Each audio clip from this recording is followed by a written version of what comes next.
A paz do Senhor, estamos aqui na Rádio EQEV, caminhando com você para mais um podcast. Hoje estamos aqui com um convidado especial, pastor Edmilson. Muito obrigada por aceitar aqui o nosso convite. Ele que é casado com a irmã Valdênia, é pai de 3 lindos filhos, a Kelly, o Ítalo, a Stephanie, e tem outros filhos também, né? Tem o Billy, o Noah e uma calopsita. Qual é o nome da calopsita? Não, a gente não colocou nome. Não colocou nome só ainda. Dos seus cachorrinhos. Só. Ah, tá. Seja bem-vindo, pastor. Amém. Deus abençoe. Amém. Prazer estar convosco, no Jerusa, nesse trabalho maravilhoso. E aqui podemos falar um pouco sobre as experiências do trabalho da área do evangelismo. Que bom. Se converteu depois. Conta as suas experiências para nós, seu batismo nas águas, seu batismo com o Espírito Santo. Fica à vontade, nós queremos conhecer o Senhor. Mas, Jerusa, a experiência de conhecer Jesus é algo especial. É algo que é revelador. Né? Meu nome é Edmilson Roque da Silva. Nasci no estado de Pernambuco, na cidade do Recife. E muitos jovens e muito criança a gente participou com Dona Sinhá. Era uma senhora que era da congregacional, e ela nos levou para a igreja. E ali na congregacional, com 5 anos de idade, eu conheci Jesus. Me entreguei para Jesus aos 5 anos de idade. E depois, aos 13 para 14 anos, batizado nas águas com o Espírito Santo, vim congregar nas Assembleias de Deus, missão no Brasil. E daí em diante as experiências maravilhosas do encontro com o Mestre Jesus. Entregar a vida para Ele. E como é bom poder perceber que foi a melhor escolha que a gente fez. Ser um cristão em Jesus. Uma bênção, né? Quando a gente conhece o Senhor, até quando a gente conhece bem novinho, eu aceitei Jesus com 6 anos de idade. Quando a gente conhece bem novinho, ainda melhor ainda, né? É uma experiência fantástica. Muitas pessoas vieram para Jesus depois de sua idade já avançada, outros na meia de idade. E esse encontro maravilhoso e a permanência, né, de permanecer crendo e confiando em Jesus. E todas as experiências são belas, mas essa de você estar desde jovenzinho na presença de Deus é algo muito forte e que diz aqueles que dizem assim, mas é que ele não conheceu lá fora. Mas conhecemos muitas coisas e não trocamos nada por causa de Jesus. É verdade. Eu te mandei o link aí. Eu vou te dar um minuto aí para o irmão compartilhar com seus amigos e você que está nos assistindo aí pelas lives. Compartilhe essa live para que mais vidas sejam alcançadas através do testemunho do pastor Edmilson. Coloca um louvor aí para nós, por favor. Que muitas vidas sejam alcançadas aqui essa tarde. Aleluia!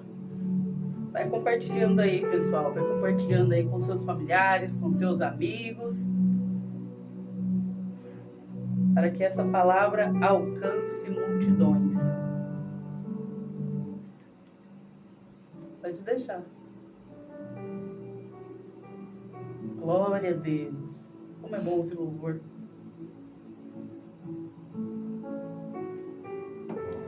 Prontinho. Glória a Deus. Nos conta sobre a sua experiência como no evangelismo. O pastor faz evangelismo nas praças, nas ruas? Como funciona? A primeira experiência foi no Recife. Nós tivemos ali pastores abençoados que nos instruiu. Temos um irmão chamado Geraldo, ele era diácono na época, cooperador, e ele implantou ali em Jaboatão dos Guararapes uma equipe chamada Equipe ID. E a gente saía de cidade em cidade do estado de Pernambuco, né? E para evangelizar. E também a gente fazia os trabalhos tanto de evangelização pessoal e também de casa em casa, e depois a gente concentrava a pregação numa praça principal daquela cidade, ou até mesmo de rua por rua, a gente parava e pregava o Evangelho de nosso Senhor e Salvador Jesus Cristo. E isso nos trouxe muita experiência, nos deu experiência. E a gente então partiu para pregar nas praças. Temos evangelizado em muitas praças do estado de São Paulo atualmente, e uma das principais praças que a gente sempre está é a Praça da Sé. Estamos sempre pregando na Praça da Sé, pregamos também no antigo MAP, a praça que é ali junto da República, também na Praça da República, algumas vezes na Praça da Liberdade, e isso trouxe muita experiência, ganhando almas para o reino. E é bom demais estar evangelizando sempre, porque na praça você tem pessoas não crentes te ouvindo. Eu costumo dizer que nas igrejas nós falamos a nós mesmos, aos nossos irmãos, todos mais unidos, como Paulo sempre instruiu e ensinou a doutrina à igreja. Mas lá fora é a evangelização. Nós pregamos às pessoas que não são crentes, elas escutam de bom grado, e é bom demais ter essa experiência de estar sempre pregando na praça e nas ruas. Quais são as maiores dificuldades assim para quem ministra a palavra nas praças? A principal dificuldade é exatamente, hoje eu sempre digo que antigamente, 87, 88, 89, a gente chegava na praça, abria a Bíblia, pregava e chamava a atenção das pessoas, atraía as pessoas para a evangelização, para ouvir o Evangelho. Mas a dificuldade hoje para essa evangelizar e pregar o verdadeiro Evangelho está sendo esses que estão com a Bíblia na mão nas ruas, que eles não produzem o verdadeiro Evangelho de Jesus. Não, eles não produzem. Então fica difícil. Essa é a maior barreira hoje. Não é a barreira cultural, não é a barreira das pessoas que ainda param hoje para ouvir, ainda forma muita gente ali em nossa volta para ouvir o Evangelho, mas a barreira hoje é a dúvida que está no coração dessas pessoas. As pessoas estão com muita dúvida, o que é Evangelho, o que não é, quem está certo, quem não está. Muita mistura, né? Muita mistura. Qual é o verdadeiro Evangelho? Então, isso nunca existiu em nossa época. Era o Evangelho de Cristo, se sabia quem era quem. E hoje, por causa desse novo movimento, que se espalhou de uma forma estranha, está impedindo que as pessoas tenham um relacionamento com Cristo verdadeiramente só pela pregação do Evangelho. Estão produzindo algo e levando ao povo algo que o povo fica sem saber o que é o Evangelho de Jesus hoje.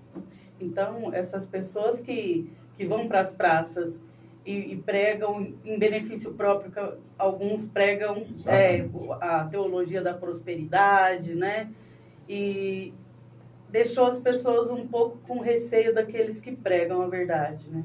Você falou tudo. Então, eu vou usar uma palavra assim, o neopentecostalismo, tá? Sim.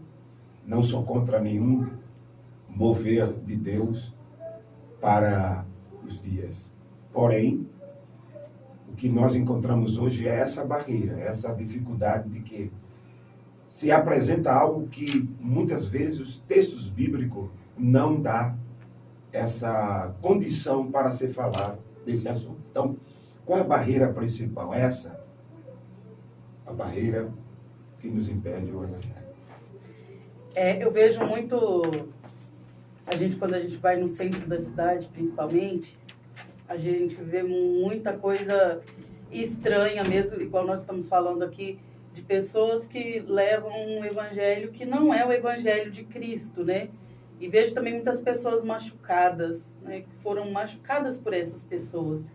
Então, qual que é a saída para a gente recrutar essas pessoas, tratar como ovelhas, né? Que se perderam ali do aprisco? Qual que é o segredo para a gente alcançar essas vidas? Irmão Jerusa, um segredo está na própria Escritura. Na própria Escritura. Jesus, ele vem e padece, sofre, perde a sua vida. E quando ele morre, ele disse que voltaria dos mortos. Essa é a crença que estava no coração de quase todos. Essa é a mensagem que Jesus deu a eles. E o que é que Jesus fez? Ao ressuscitar, ele não foi direto aos céus. Ficou para trazer algumas coisas ainda no coração dos seus seguidores. Mostrar que a ressurreição é real. E a sua pergunta é muito categórica e afirmativa em dizer que como restaurar essas pessoas? Só pelo poder da palavra. Jesus aparece no caminho de Emaús, e quando ele aparece no caminho de Emaús, aqueles dois estavam voltando para casa tristes. Seus corações estavam tristes, porque o seu rosto diziam isso. Está lá escrito. E Jesus diz a eles, por que estás triste? O rosto de vocês apresenta isso. E eles contam a história que entristeceu eles. O acontecimento, morte, sofrimento de Jesus, tudo. E vai contando isso. E Jesus escuta. E Jesus começa a ouvir tudo isso como um bom ouvinte. Ele escuta a história que eles contam. Jesus, ele queria saber do problema deles. Por isso que ele pergunta quais. Jesus se interessa pela dificuldade que eles estão passando. E Jesus dá ouvido à história e vai com eles caminhando. E chega um momento então que Jesus para e começa a tratar eles. E ele vai tratar eles com a palavra. Jesus começa a contar desde Moisés, da lei, e vai contando a eles. Então, naquele momento, eles começam a escutar e seus corações começam a ferver, seu corpo começa a sentir a presença ali da restauração, no caminho da palavra. A palavra está falando, a palavra está restaurando eles. Pois a desconfiança da não ressurreição, o trato que o próprio Cristo recebeu, ele estava dentro dele dizendo, e agora, o que será de nós? Quando Jesus chega próximo de Emaús lá, Jesus faz que vai mais à frente e eles pedem para Jesus ficar. E Jesus fica. Além de restaurar eles no caminho pela palavra, Jesus faz outra coisa linda. Ele entra no lar e restabelece a comunhão, porque o partir do pão fala de comunhão, de estar.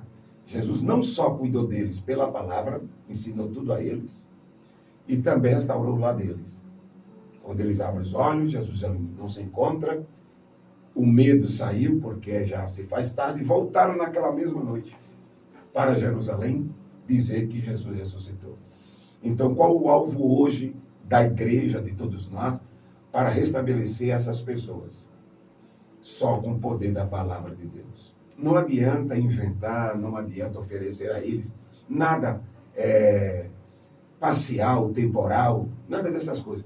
Tem que ser só a palavra de Deus, que ela tem poder de restabelecer, tirar o medo, como tirou dos 2 discípulos no caminho de Emaús, tirar a fraqueza, tirar a dúvida, e restabeleceu a sorte dele. Jesus ali foi um grande psicólogo. A psicologia já não existia. A psicologia é uma cadeira nova, atualmente, no nosso mundo, a cadeira nova.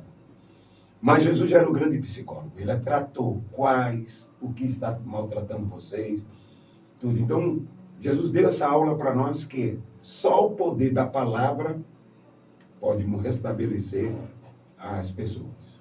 É interessante falar também, para quem está nos assistindo, porque nós temos muitas pessoas que nos assistem que não são cristãos também. Isso. Então, quando Jesus está caminhando ali com eles reconheceram Jesus?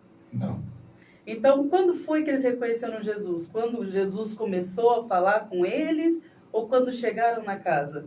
Aí, Jerusalém, interessante é a palavra. Sim. Porque foi pela palavra que ele descobriu que aquele era Jesus.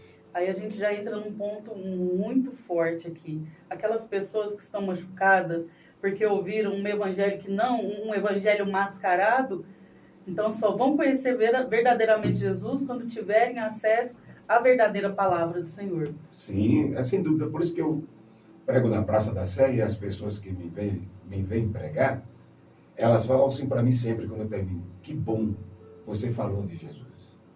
Que bom que você esteja sempre aqui e nos fale de Jesus. Porque aqui a gente escuta de tudo, menos sobre Jesus. Então, eu sempre digo que a cura para os nossos problemas não está simplesmente, não estou contra nenhum psicólogo, pode ir num psicólogo, mas a cura verdadeira não está na palavra simplesmente, a gente chama de palavras terrenas, numa vida de todos os dias, social. Não, a palavra mesmo para mudar de dentro para fora, somente a palavra de Jesus. O psicólogo é um complemento, né? Complemento. Algo que vai nos trazer aqui o dia a dia. Sim. De estabelecer a gente chama do contemporâneo, né? Do nosso tempo. Porém, mesmo dentro das situações maiores, Jesus, ele é o grande psicanalista, o grande psicólogo, o grande que pode mudar de uma vez para sempre a vida. Então, palavra. Jesus nos ensinou isso. Só a palavra. Não o que eu penso, nem aquilo que eu vou tratar, mas a palavra ela consegue. Porque a palavra é como um rio, como a fonte. Não se esgota, ela vai na alma. Vai lá no recôndito da alma, lá no lugar que ninguém vai, no escondido. E lá ele trata de dentro para fora. Glória a Deus. Pastor, qual foi o momento, assim, da sua caminhada com o Senhor, que o Senhor falou assim: quero fazer evangelismo? Porque a gente tem um start, assim, que a gente entende o chamado de Deus na nossa vida. Tem muita gente que está aí há 40 anos no evangelho e ainda não sabe qual é a chamada, porque não ouve o Senhor, né? Quando foi que o Senhor entendeu que o seu chamado era esse? No capítulo 4, o Evangelho de Jesus segundo João, tem uma experiência fantástica. Jesus está ensinando, ele acabara de pregar para a mulher lá no poço de Jacó, ele prega. E quando termina, as pessoas saem da cidade com ela para saber quem era ele. E Jesus, então, ele continua evangelizando. Acabaram de fazer esse serviço. E no caminho da evangelização, os discípulos falam para ele assim, no capítulo 4, verso 31. Rabi, come. E Jesus recebe esse convite para se alimentar. A normalidade da vida. Você faz lanche à tarde, à noite. Você, normal, está caminhando, está viajando, alguém lhe oferece, vamos parar aqui. E eles oferecem a Jesus, come. Aí Jesus diz assim: uma outra comida tenho que vocês não conhecem, ou não conheceis. Quando eu vi isso na minha juventude, como eu tinha dito sobre a evangelização com o irmão Geraldo, lá em Pernambuco, quando eu vi isso, Jesus dizia que o alimento dele era fazer a vontade de Deus e cumprir na íntegra o serviço que Deus enviou ele fazer. Eu observei que Jesus era tão aplicado ao serviço que ele não deixava em nenhum momento atrapalhar exatamente isso, a evangelização. Jesus queria que as pessoas conhecessem a Deus. Jesus queria que as pessoas conhecessem o caminho. Então, desde a minha criancice, chegou um momento quando eu olhei mesmo para a palavra e vi que o Filho de Deus se gastou e se deixou ser gasto nas ruas. Jesus é o primeiro evangelista. Sim. Jesus é pastor, é evangelista. Jesus não é brincadeira. O maior pregador é Jesus. E ele então começou a fazer isso, noite e dia. Diz o texto sagrado que de dia ele ensinava, à noite orava. Manhã, de novo no templo, ia ensinando. Então, eu me apliquei a esse serviço por causa da visão que eu tive em Cristo. Foi isso que deu aquele estado dentro de mim. Essa é a hora. Cumpra a essa missão, porque Cristo se gastou para isso. Então, eu aprendi com Jesus e fui. E gostei. Amei evangelizar.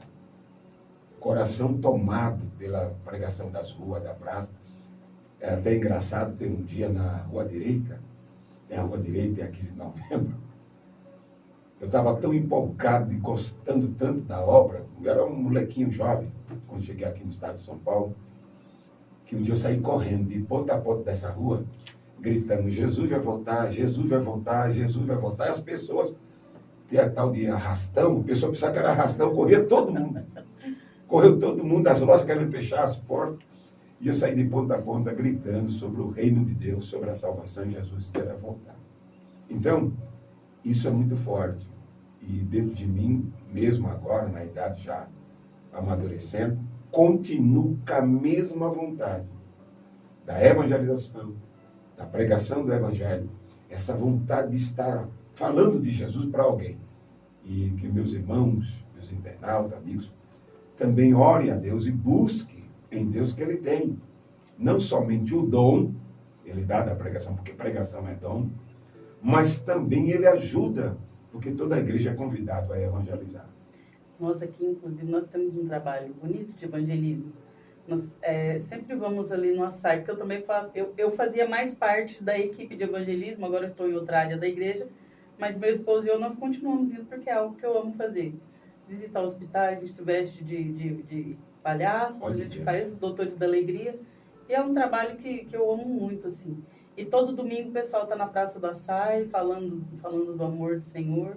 Nós já passamos alguns perrengues, alguns perigos, já quiseram jogar água quente na gente, mas o senhor já passou por alguma experiência, alguma situação dessa que colocou a sua vida em risco ou não? Até meio assim, porque as pessoas vão falar, nossa, então é perigoso evangelizar? Não é que é perigoso, você está suscetível a qualquer momento do seu dia, né? A qualquer perigo. Mas já passou algum perigo assim? Há vários, né? Vários. Mas eu digo que a modernidade também traz soluções. Sim. Aqui, ó, um canal maravilhoso desse, vai entrar nos lares, né? Sim. Sem nenhuma perturbação, vai chegar lá. Porque, Rogério, hoje existe uma dificuldade, e eu aprovei para alguns irmãos que nos últimos 30 anos se montou muito condomínio, tanto condomínio de prédios, quanto condomínio de casas. E quando a gente pensava que a maior barreira da evangelização seria outros caminhos, depois eu vi nos condomínios. Não tinha mais como você evangelizar as casas. Não pode entrar, né? Não pode entrar. Então deixava o material em cima, na portaria, muitas vezes. Se o porteiro quiser entregar, amém. Se ele não quer entregar, então aquelas pessoas nunca serão alcançadas. Uma das barreiras, tanto em prédios como em casa. E eu vi isso nos últimos 30 anos. Outra barreira foi uma lei federal que está no metrô, no trem, nos ônibus, que não é de agora, mais de 20 anos que fizeram isso. Sim. Você não pode mais se manifestar, nenhum tipo de manifestações. Porém, não é para aquilo. Eles estão parando a evangelização. É que o Estado é laico, né? Isso. O Estado é laico, então não pode. Mas não é bem o alvo. O alvo é outro, é impedir que há muitas pessoas que tinham liberdade de escutar e a gente liberdade de falar no metrô, no trem, hoje já não pode mais. E não é de agora, dos últimos mais de 20 anos. Então, quantas vezes no trem você pregando, os caras querem jogar você fora do trem. O trem em alta velocidade. Naquela época, as portas se abriam facilmente. Eles abriam não é igual hoje, né? Que irmão, né? Então, era muito difícil. Outras vezes, muitas vezes, armas. As pessoas apontavam do mal, gente do mal apontava a arma. Mas em tudo o Senhor deu livramento e mostrou que está com a igreja. Não é que não aconteceu algumas coisas que até a gente, na história a gente viu falar de pessoas que perderam até a vida evangelizando. Mas Jesus disse que vos enviarei em meio a lobos. Foi isso que Jesus falou. Vocês vão evangelizar e vão ter que encontrar muito tropeço. A coisa vai ser, não é fácil. E eu tenho uma experiência muito bonita, foi lá na Praça Ramos, né? Praça Ramos, que a gente tem, que era a antiga MAP.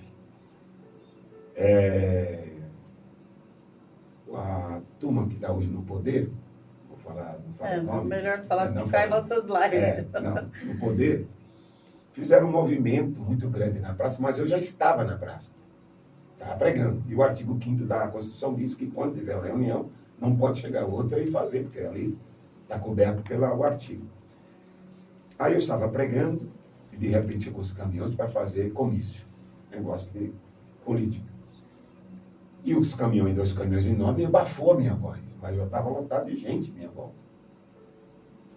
Aí as pessoas até do MAP olhavam lá de cima e diziam, nossa, como é bom vocês estar sempre aqui pregando, a gente vê a multidão embaixo.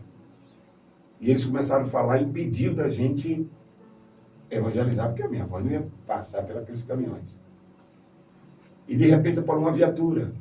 A viatura parou e um policial desceu, foi até onde a gente estava, não sei porquê, mas a gente sabe que tem ação de Deus, e disse assim, quem chegou primeiro?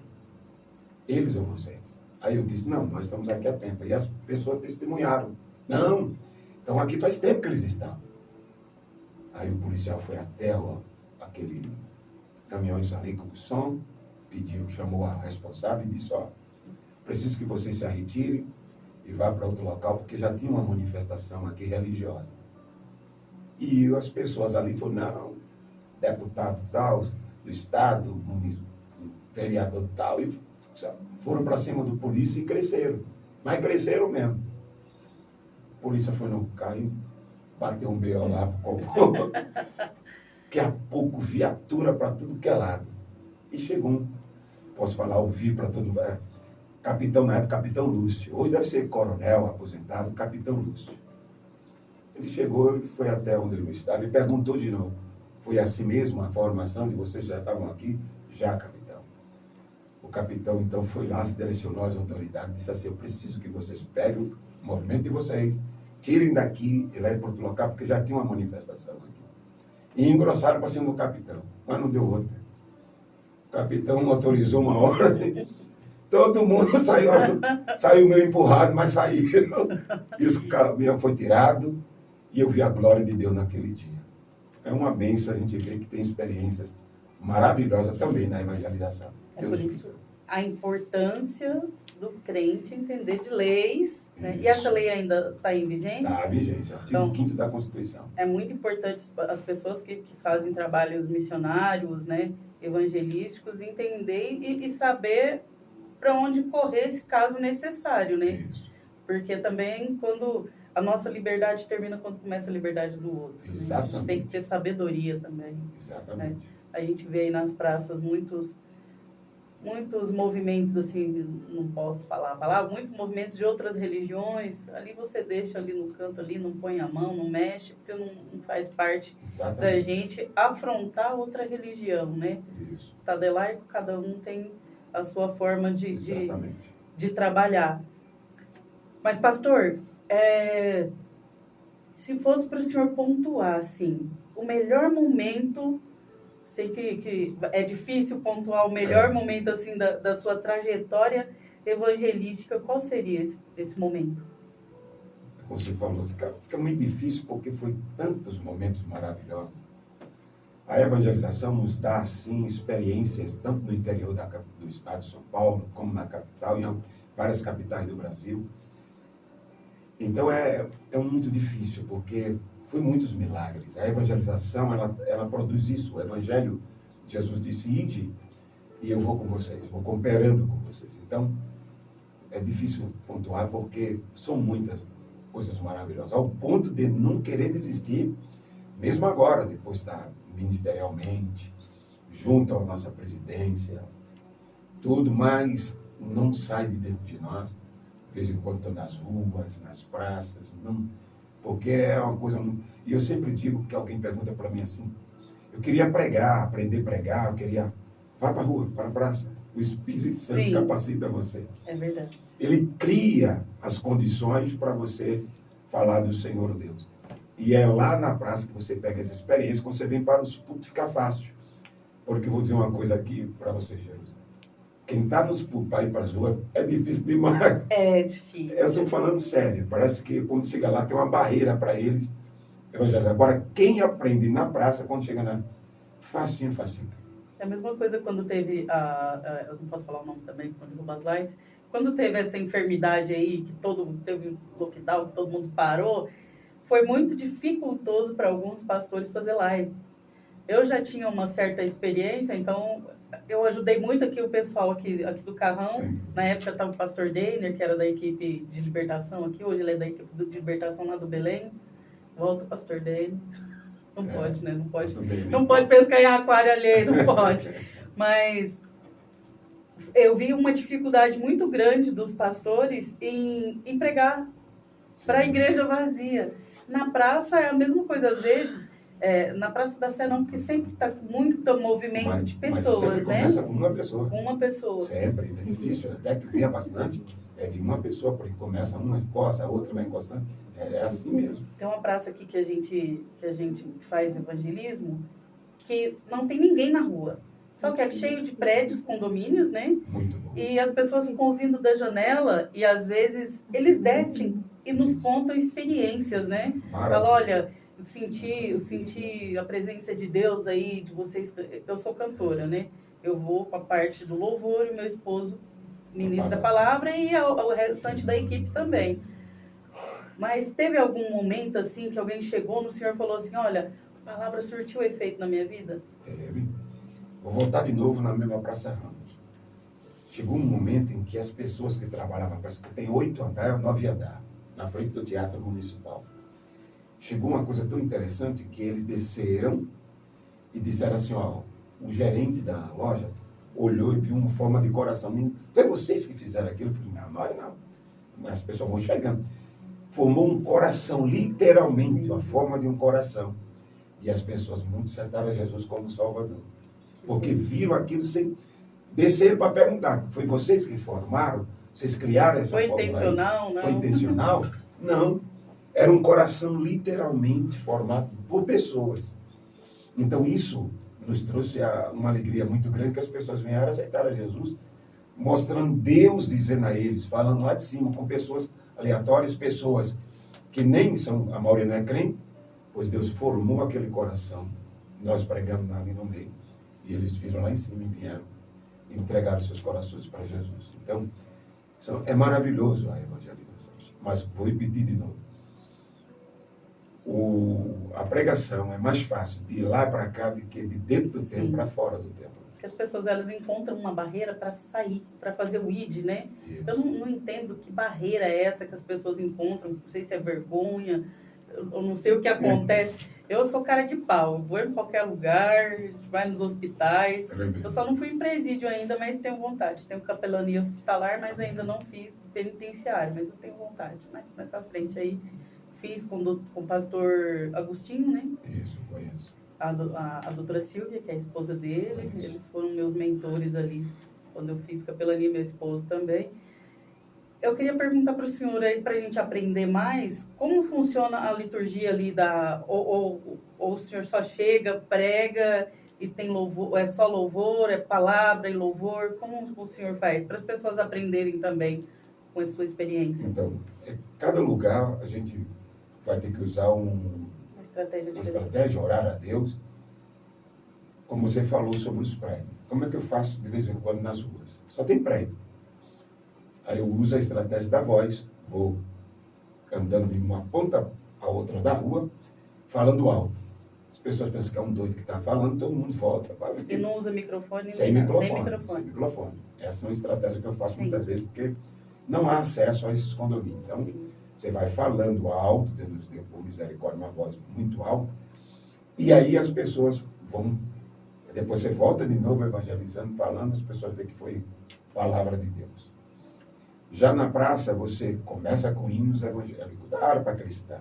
A gente sempre leva a harpa, começa cantando com a harpa cristã.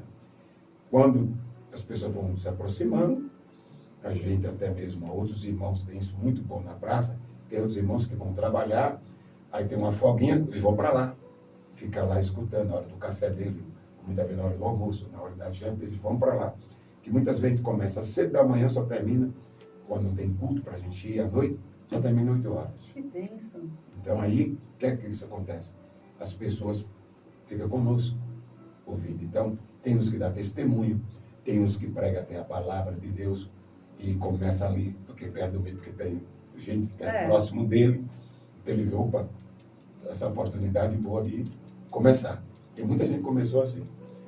E já tem outro local, não, que é mesmo, tem que fazer uma estrutura já maior, com a parte da igreja mesmo, para poder fazer.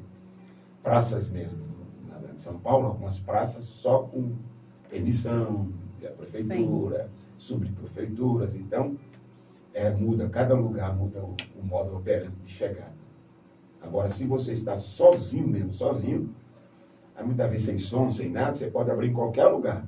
só está você mesmo, e não tem som nenhum, então você é livre. Então, para ter som, você precisa de permissão. Permissão. Então, na Sé, qualquer praça do centro. Ali na Sé, por exemplo, se a nossa equipe aqui quiser fazer um evangelismo na Praça da Sé, a gente pode levar a nossa estrutura ou tem que pedir uma autorização antes? Se for com som, com tua estrutura, tem que pedir autorização. Como eu te falando, se for somente você, uma pessoa, duas, três, não tem nada, só Bíblia na mão, pode começar a pregar. Então vocês ficam de manhã até a noite Até a só noite. no gogó? Só na garganta. Tem dia que a gente Eita pega 3 horas de glória. relógio sem microfone. Que bênção, e a gente aqui chorando nos microfones. Porque a gente tem uma estrutura bacana aqui de Sim, caixas de som, amplificadores e É. microfones. Olha, gente, nós estamos muito Nutella. Misericórdia. Eu falo que na sede geral Belém, nossa sede, o som lá é top de linha. Né? Ah, com certeza. É som para 30 mil, 50 mil pessoas. A igreja cabe 5, 6 mil de pessoas. Então, é som para, olha, tonelada, né? Sim, Agora lá fora não, é só a garganta mesmo. só na garganta. Se eu falasse assim, pastor, quero ir lá louvar lá com o senhor, pode? Pode. Só que é na garganta. Não, eu tranquilo, já me acostumei, já. Forjada nos círculos de oração Pode. da época que não tinha som. Quando tinha era aquela caixinha amplificada velha, aquele microfone cheio de Chegava mais de ruído, tudo, né? Parecia aquele uma violãozinho desafinado. aquele barulho de formiga assim. Chão de terra batida, então eu fui forjada nesses lugares aí. Tremendo. Cresci assim, então o microfone não me faz muita falta, não. Tremendo. Bom que Deus deu uma voz que dá para o povo ouvir também, Isso, né? maravilha. E outra coisa, foi bom você falar isso, porque alguém me pergunta, mas eu queria tanto que a minha voz saudasse. Trabalho para Jesus, vai para a praça para você ver. Nossa, Incrível que pareça, sua voz se torna. ecoa, O próprio né? Deus, ele precisa de alguém, né? Precisa de nós, precisa das pessoas para trabalhar para ele. Os instrumentos. Ele vai lá e faz. Ele falou, não, deixa eu curar essa garganta, deixa eu tirar essa coisa aí. E faz, ela acontece, ele usa esses métodos. Sim. É eu querer ir, ele fala, então eu vou com você. Um testemunho muito pertinente ao que o pastor está falando. Eu tive a enfermidade aí que abalou muita gente. Isso. 3 vezes. Então, meus 2 pulmões, a parte baixa dos pulmões, eles incham, porque eu tive pneumonia bacteriana. Entendi. Então, ali atrofia. E eu falei, Senhor, não vou mais cantar, porque eu não tinha mais voz. Não, ficou bem ruim minha voz uns 2, 3 meses, mas o Senhor me deu graça. Então, quando a gente trabalha para o Senhor, mesmo você tendo uma dificuldade que humanamente, fisicamente, te impossibilitaria de cantar ou de pregar, o Senhor, ele é a sua voz, né? Ele se torna a nossa voz. E eu fico emocionada porque eu canto porque é milagre do Senhor mesmo, porque eu não tenho fôlego. O senhor viu quando eu subi a escada, eu cheguei aqui Isso. com fôlego curto? É porque o meu pulmão não ficou muito legal depois dessa enfermidade. Mas o pastor falou que é muito importante. Quando você trabalha para o Senhor, ele se responsabiliza. Eu não sei se vocês conhecem o Jonathan, filho do pastor Velso. Cantor da praça, o negócio do nome dele, o título. Ele não sabia nem cantar, ele falou. Não sabia, não tinha voz para cântico, não tinha nada. E ele um dia falou, vou tentar. E começou a cantar. E se entregou para esse campo. Hoje está aí famoso no YouTube e tudo. O Jonathan, filho do pastor Velso. E ele contou para nós que era uma voz rouca, esquisita. Então, foi pedindo a Deus e indo fazer. Sim. Que a voz dele hoje melhorou. Então é assim mesmo, acontece milagre, nós precisamos ir. Não adianta ficar igual gato, só miando, né? Não. Pedindo. Você tem que fazer. agir e ir fazer. Porque a Bíblia nos diz que os tímidos, né, não herdarão o reino dos céus, então timidez não vem do Senhor. De forma... O Senhor, ele nos chamou para seguir e levar o evangelho. Nós temos também uma ferramenta muito boa hoje, que são as redes sociais, né? As redes sociais, eu sempre digo hoje no culto de missões, que alguns falam, não, a rede social é do mal. Não, eu digo sempre que não é. Essa aí foi a coisa melhor que existe. Ela está em todo lugar. Hoje, Antigamente, quem ia levar uma televisão nas costas, ou um rádio? Né? Dificilmente. Rádio era caro, alguns radinhos, quem possuía, tinha rua que possuía um radinho, a família toda se reunia para ouvir o jogo de futebol, sei lá, muitas outras coisas. Hoje, qualquer pessoa carrega na mão o mundo. Sim. Na palma das mãos. Aqui tem todas as informações, tudo. Então, eu digo que chegou para nós um instrumento que dá para fazer o serviço para Deus. É só usar. Se o mal usa, por que Sim. nós não podemos usar? Exatamente. Né? Mas chegou mais, eu digo sempre, chegou para nós, porque as barreiras que colocaram para o Evangelho chegar até alguém, agora não tem mais barreira. Está aqui. Se ele abrir a voz, Jesus te ama, ele abre uma mensagem, Cristo vai voltar. Está aqui na mão, mesmo que ele não passe rápido, mas ele vai ouvir a voz. Hoje não dá para falar, eu não conheço Jesus. Não. É raro, acho que só lá na janela 1040 que mas mesmo assim ainda tem missionários lá, né? Mesmo assim, 10/40, eu sempre discuto com alguns líderes que falam sobre essa janela 10/40. Mas quem é o culpado do evangelho não chegar para as pessoas em 10/40? A liderança mundial. Sim. Não invente outra coisa. Quem é os culpados? Os líderes, governos daqueles países, ministros daqueles países, autoridades religiosas daqueles países, é que impede o evangelho chegar. Prestaram contas, né? Porque ele é que diz que o evangelho é ele, o Deus é ele, a glória é ele. Ele mesmo diz, a minha religião é a única. Então é eles que são o impedimento das pessoas a encontrar o evangelho de Cristo, o verdadeiro evangelho. Então hoje eu digo sempre, quem é o culpado desses 10/40, é os líderes mundiais que estão em seus países, eles que criam essas coisas e impedem o evangelho chegar. São eles. Não tem outra barreira. A barreira cultural, isso é fácil, só aprender a língua. Sim. A barreira alimentar é fácil, se adapta. A barreira da distância é fácil, vai morar lá. Então isso não existe. O que existe? Você chega num país desse como Coreia do Norte. Quem é o culpado daquele povo não aceitar Jesus? Os líderes que fundaram aquelas ideias sobre a mente daquele povo e lavaram ao longo de 100 anos a mentalidade desse povo. E esse povo está escravo e olha para eles como um Deus. Só eles é o Deus, só ele é a religião. Então, quer dizer, o culpado são eles, do ministro, daquele governo, daquele líder, né, maior que eles chamam, aos seus subordinados, que seriam os generais dele, o seu exército, que domina o povo, não deixando o povo a fazer a escolha. Mas tira o líder, tira esse exército que impede, esse povo aceita Jesus como Salvador. Eles cauterizaram a mente das pessoas, né? Para as pessoas não olharem para os lados, não olhar para cima, na verdade. Exatamente. Né? É o único lugar que a gente deve olhar para cima. E a minha briga hoje, em pregação de evangelho, a briga no bom sentido, é que derrube essa barreira. E a barreira é a liderança religiosa do mundo, aquela religião que impede o evangelho chegar. Eles dizem que só a religião dele é a verdade. Mas vai chegar um momento que Deus vai... Porque Deus, ele tem tudo preparado, né? Sim, vai chegar um momento que as lideranças vão cair e as pessoas vão conhecer a nisso. verdade. Eu acredito em como você falou. Então, isso aqui chegou na mão de milhões de pessoas, bilhões no mundo, e foi através dessas redes que vai ter necessidade para eles mesmos, para a própria vida social do planeta, vai precisar disso aqui. E foi isso aqui que levou o jovem que estava lá nas montanhas, nas cavernas, escondido, lideranças impedindo dele escutar, que quando ele leu, aceitou Jesus como Salvador. Outros, um folheto que caiu do avião, que ninguém sabe, de onde veio, 15 né? mil quilômetros, 15 mil metros. Os caras lá soltaram os folhetos, espalhou naquelas ilhas, e alguém leu na língua deles e aceitaram Jesus como Salvador. Por quê? Então essa é a barreira hoje.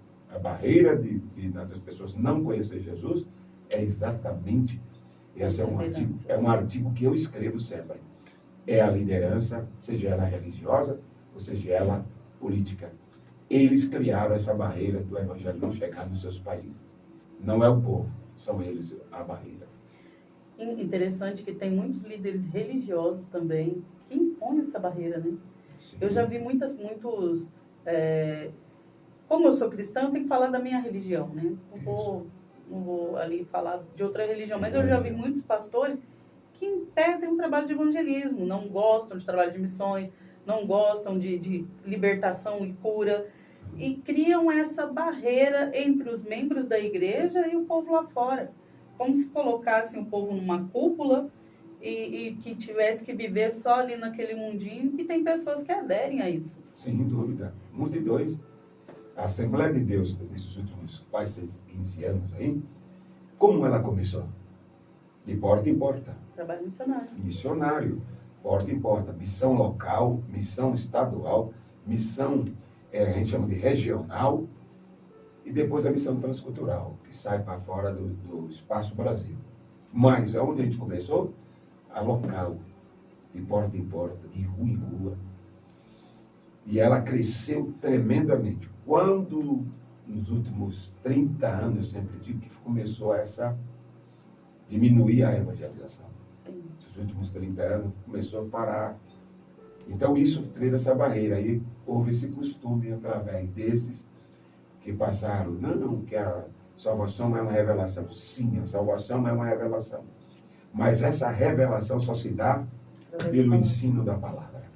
Se eu não levar, a pessoa não será revelada. Eu ainda digo um outro ponto ainda.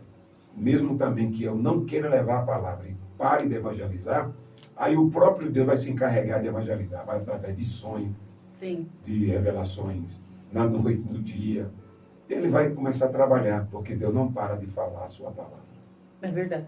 Se nós não clamarmos, as pedras clamarão. Clamarão. É interessante, os sinais virão. E para o pessoal entender, porque tem alguns tipos de missões, né? Missão que o senhor citou aí agora, missão local, missão transcultural. Explica para a gente quais são essas diferenças e como as pessoas podem, se não quer ir, como a pessoa pode contribuir? Indo, orando, o senhor pode explicar para nós? A Assembleia de Deus, até a igreja em si, seja ela cristã, com missões do coração, ela tem um slogan, né? Orar, contribuir financeiramente e sendo missionário, contribuir pegando aquilo que, como colaboradores para o serviço, investir em missões com dinheiro. E outros que não, muitas vezes, nem vai, nem tem a condição, mas oram. E outros oram e têm condição financeira também e investem na mesma obra. Então, essas são os slogans da Assembleia de Deus. Ir, cooperar e orar. Se faz missões assim. A missão local é o serviço que a membresia tem que sair de porta em porta. E hoje nós temos setores no Belém, setores na Assembleia de Deus, que cada um evangeliza no seu bairro. Mais fácil ainda, partiu um pouco, né? Para que cada um alcance as almas ali no seu bairro, que é a missão local. A missão nacional, que vai de estado em estado, e isso a igreja também implantou sedes regionais, sedes gerais, matrizes por todos esses lugares, e depois a missão transcultural, que é a saída do Brasil, que precisa culturalmente se preparar, por causa do idioma, que eu já falei agora, que é fácil, aprender o idioma,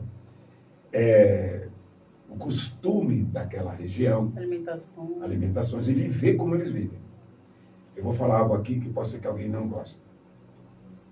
Missionário sai da África, africano, e chega aqui, ele fica com a mesma roupa de africano. Não, isso não é missão transcultural. Você vai ter que se adaptar com a terra, com aquilo que você chegou. Outros saem dos países árabes e vêm para cá com a mesma roupa. Não. Você vai ter que se adaptar com aquele país que você foi trazer. Para não se tornar diferente, né? Exatamente. E fica até estranho. Sim. As pessoas não vão gostar. Não, mas eu tenho colônia africana, espanhola. Não, mas aqui é outro país. Sim. Se você sabe de lá, você não tem que trazer a tradição de lá para esse país. Não.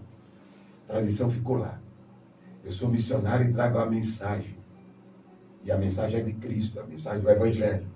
Então eu tenho que me adaptar com aquele país, tá? Como se eu estivesse também indo para a África. Vou me vestir do jeito que está lá. Roupa colorida, vermelha, azul. Não importa, vou me adaptar lá. E comer a comida de lá. E comer a comida de lá, me adaptar lá. Os americanos têm uma facilidade, né? Os americanos vão gostar do que eu vou falar. Os americanos já não. A missão deles é incrível. São tão ricos que eles levam a riqueza junto. E lá eles comem tudo de bom e do melhor, moram com ar-condicionado em qualquer país do mundo. E já implanta o costume deles. Não é mal, não estou falando só mostrando as diferenças. Mas a verdadeira missão transcultural é me adaptar com o país que eu fui enviado para pregar. Só que a mensagem é a mesma, Cristo, que é outro problema que eles estão trazendo. Vários países do mundo vão, missionários se espalham, mas a linguagem, eles trazem uma linguagem de lá e não traz a mensagem verdadeiramente cristocêntrica. Cristo para o mundo. E eu acho interessante aí o que o pastor pontuou aí, por exemplo, que os americanos vão e levam as suas riquezas e ficam no conforto. Eu acho que isso aí cria uma barreira com pessoas do país que são mais tradicionais. Por exemplo, porque você está indo levar a palavra de Deus, né? O evangelho, e não empurrar a goela abaixo a sua cultura, os seus usos e costumes. Você está indo para levar o evangelho simples e genuíno e não o seu jeito de ser, o seu jeito de vestir. Então, acho que cria uma barreira com as pessoas que são mais idosas, ou as pessoas que são mais tradicionais. Por exemplo, você vai na África, se você não seguir ali o mesmo estilo deles, eles vai bater de frente com você. Sim, sem dúvida. Então, a gente tem que tomar muito cuidado. E é fácil também querer ir ser missionário na Europa, né? Vai ser missionário, tem tantos estados aqui no Brasil que precisa, né? Nós temos, o nosso Brasil é um continente, né? E eu sempre digo assim, as condições que são dadas, né? O mínimo que der de condições é fantástico. A gente consegue fazer coisas grandes. Sim. É que eu vou falar agora outro contraste. É que tem também alguns missionários que vão e só falam de miséria. Os missionários, misericórdia, onde chega só miséria, só coisas que não existem, né? E quando volta também só fala em coisas tristeza, né? Só tristeza. E esse não é o Evangelho de Cristo, porque o Evangelho de Cristo, onde chega, o próprio Deus se encarrega para mudar o ambiente. Nós tivemos uma experiência muito boa da Coreia do Sul. Agora há pouco tivemos uma reunião aqui na nossa sede. Sim, eu estava lá. E ele contou, o presidente atual, que nos anos 60, após a guerra de 48, havia uma pobreza imensa na Coreia. Uma pobreza assustadora. Quando a igreja evangelizou, e a igreja foi fazer o serviço a Deus, na área social, hoje é a 10ª economia do mundo. Então o evangelho transforma não só o coração, não só a alma, e dar a salvação eterna, como o evangelho, aonde ele chega, ele produz a bênção que a gente precisa, a bênção financeira. Sim, aí muda a economia, muda tudo, Muda né? tudo, é uma beleza o evangelho. Nós vivemos isso diariamente, é um milagre, porque quando a gente vai orar, né, a oração que o Senhor nos deixou, que é o Pai Nosso, fala, o pão nosso de cada dia, dai-me hoje. Não é me dar hoje para amanhã, para depois. Não, é diário, né? O maná é diário. A gente não pode juntar o maná, senão ele estraga. Então, a gente tem que entender também que, através da palavra, a sua vida é transformada em todos os aspectos, né? Sem dúvida. A não ser algum espinho na carne que o Senhor deixa ali para a gente diminuir o ego. Feito Paulo. Feito Paulo, né? Pastor, as horas se vão, infelizmente, mas o assunto está tão gostoso, está tão bom, né? O que o senhor deixa aí para os nossos internautas aí que estão nos assistindo, os que estão assistindo online agora, os que vão assistir posteriormente, para a pessoa que tem vontade de fazer missões, tem vontade, qual é o primeiro passo, tem que se preparar, tem lugares que você vai ter que jejuar, como funciona isso? Porque a pessoa acha que é oba-oba e não é, né? O mundo espiritual, ele existe. Sim. E é forte, né? Exatamente. E o que a pessoa precisa? Qual palavra que o senhor deixa para essas pessoas? Em primeiro lugar, a todos os internautas e a todos nós, abençoada Jerusa, você falou uma frase interessante que eu sempre digo nas ruas e na igreja, que o que governa o mundo material é o mundo espiritual, seja para o bem ou para o mal. As pessoas pensam que o mundo material está livre disso. Não. O que governa o mundo material é o mundo espiritual, seja para o bem ou para o mal. Então, o primeiro exemplo é o de Jesus. Se você quer ser uma pessoa evangelizadora, missionária, aplicada ao serviço de Deus, o exemplo é Jesus. Olhe para Jesus, leia muito o Evangelho. Mas é para ler mesmo, leia muito, mas leia sem se cansar. Leia de novo. Perguntaram para Rui Barbosa. Rui Barbosa, por que tanto conhecimento? Ele disse, lendo. Aí perguntaram de novo. E o que mais? Relendo. Ele falou, o que mais? Lendo de novo. Então, leia o Evangelho.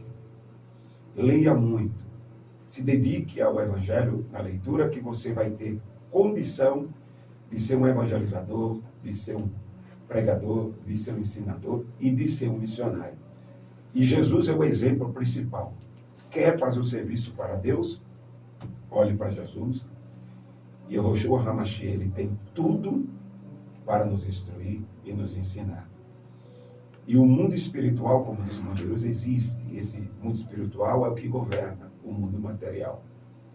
E para fazer esse serviço para Deus tem que ser cheio do Espírito Santo, porque Jesus disse uma vez assim, essa casta só sai com jejum e oração.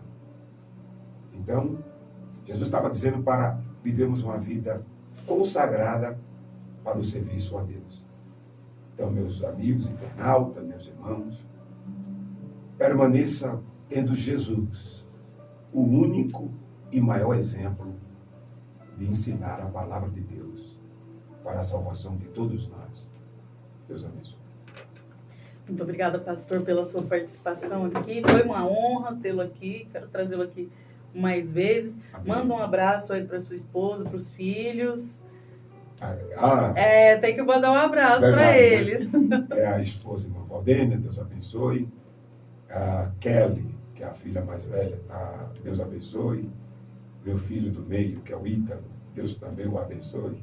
A Stephanie, que é a caçula, é a Xodó, Deus abençoe. E os meus três aí, Calopsita, o Noah e também o Billy. E a todos os meus amigos, irmãos e família que estão aí escutando na rádio aí, Deus abençoe poderosamente todos vocês. Amém. Deus abençoe vocês, até semana que vem. Lembrando que sábado nós teremos o congresso do Carrão Kids aqui, o congresso do departamento infantil. Amanhã, que é quinta-feira, temos o culto setorial com as irmãs. É uma bênção, vai vir um preletor lá de Minas Gerais, um missionário, um dos que é a igreja que nós ajudamos, acho que 4 missionários. E a igreja que mantém missionários, ela se mantém de pé também, né? Exatamente. Então, eu espero vocês aqui, hein? E até semana que vem, aqui na Rádio EQEV, caminhando com você.